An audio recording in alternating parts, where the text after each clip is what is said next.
আমরা সবাই নবীকে দেখতে চাই, রসুলকে দেখতে চাই।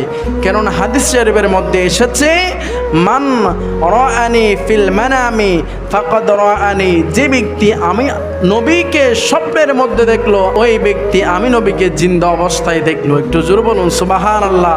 কেননা ফাইন্না শায়তানা লা ইয়াতামাসসালু বিহি, শয়তান কখনো আমি নবীর সূরত ধারণ করতে পারে, সবার সূরত ধারণ করতে পারে, শয়তান আমি নবীর সূরত ধারণ করতে পারে না।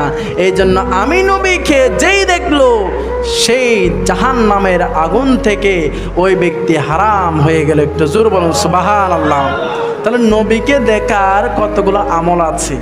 নবীকে দেখতে সকলে চায় কিনা? সবাই চায়। সবাই জাহান্নামের আগুন থেকে বাঁচতে চায়।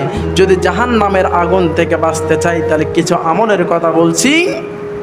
আমলটা হচ্ছে জুমাবার রাত, অর্থাৎ বৃহস্পতিবার দিবাগত রাত, রাত্রে আপনি 2 রাকাত নামাজ পড়বেন। কয় রাকাত?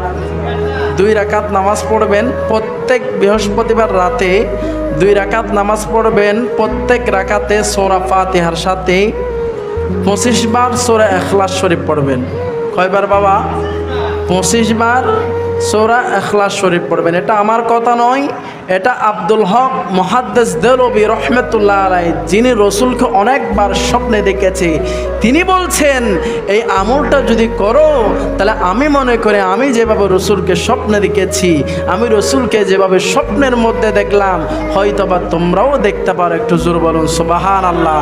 এবং একটা দরুদ শরীফ পড়বেন, সাল্লাল্লাহু আলান নবিয়্যিল উম্মি। এই দরুদ শরীফটি 1000 বার পড়বেন। কয় হাজার বার?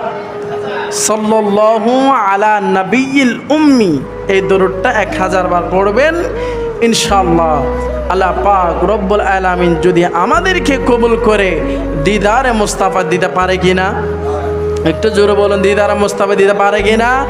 জীবনের সব কিছু এক জায়গায়, আর আমার নবীর দিদার হচ্ছে আরেক জায়গায়। আমার নবীর দিদার যে পেল, তার দুনিয়া এবং আখিরাত তার কোনো ভয়। আল্লাহ পাক আমাদের সকলকে নবীর দিদারে মুস্তাফা নসিব করে।